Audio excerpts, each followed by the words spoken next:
Team India star batter Virat Kohli కారణంగానే తన career నాశనమైందని మాజీ క్రికెటర్ రాబిన్ ఉత్తప్ప చేసిన వ్యాఖ్యల్లో నిజం లేదని తెలుగు తేజం అంబటి రాయుడు స్పష్టం చేశాడు. విరాట్ కోహ్లీనే తనకు అవకాశాలిచ్చాడని తెలిపాడు. 2019 వన్డే ప్రపంచ కప్ ముందు అంబటి రాయుడిని జట్టులో నుంచి తప్పించడంపై తీవ్ర దుమారం రేగిన విషయం తెలిసిందే. అప్పటి వరకు వన్డేలో 4వ స్థానంలో ఆడిన అంబటి రాయుడిని కాదని ఆల్రౌండర్ విజయ్ శంకర్ ను ఎంపిక చేశారు.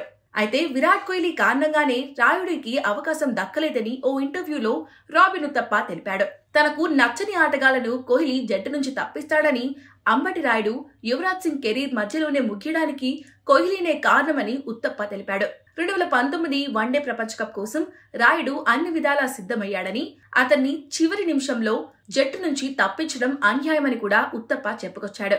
అయితే తాజాగా ఈ వ్యాఖ్యలపై అంబటి రాయుడు స్పందించాడు. విరాట్ కోహ్లీ ఇష్టాల గురించి రాబిన్ ఉత్తప్ప చెప్పాడు. అయితే నా విషయంలో అతను చేసిన వ్యాఖ్యల్లో నిజం లేదు. ఎందుకంటే టీమిండియాలో నాకు అవకాశాలిచ్చిందే విరాట్ కోహ్లీ. నా ఆట అంటే కోహ్లీకి చాలా ఇష్టం. కోహ్లీ సారథ్యంలోనే నేను ఎక్కువ మ్యాచ్లు ఆడాను. ఇద్దరం కలిసి భారత జట్టుకు ప్రాతినిధ్యం వహించాం. భారత జట్టులోకి రావడానికి ఎంత కష్టపడాలో అతనికి బాగా తెలుసు. విరాట్ కోహ్లీ ఎన్నో కష్టాలను అధిగమించి ఈ స్థాయికి వచ్చాడు. నా కెరీర్ లోని కష్టాలన్నీ అతనికి తెలుసు. విరాట్ కోహ్లీ ఎప్పుడూ నాకు అండగానే నిలిచాడు. కోహ్లీ మద్దతు లేకుంటే టీమిండియా తరపున నేను ఒక్క మ్యాచ్ కూడా ఆడేవాణ్ణి కాదు. నా గురించి రాబిన్ ఉత్తప్ప చేసిన వ్యాఖ్యల్లో ఏమాత్రం నిజం లేదని అంబటి రాయుడు స్పష్టం చేశాడు.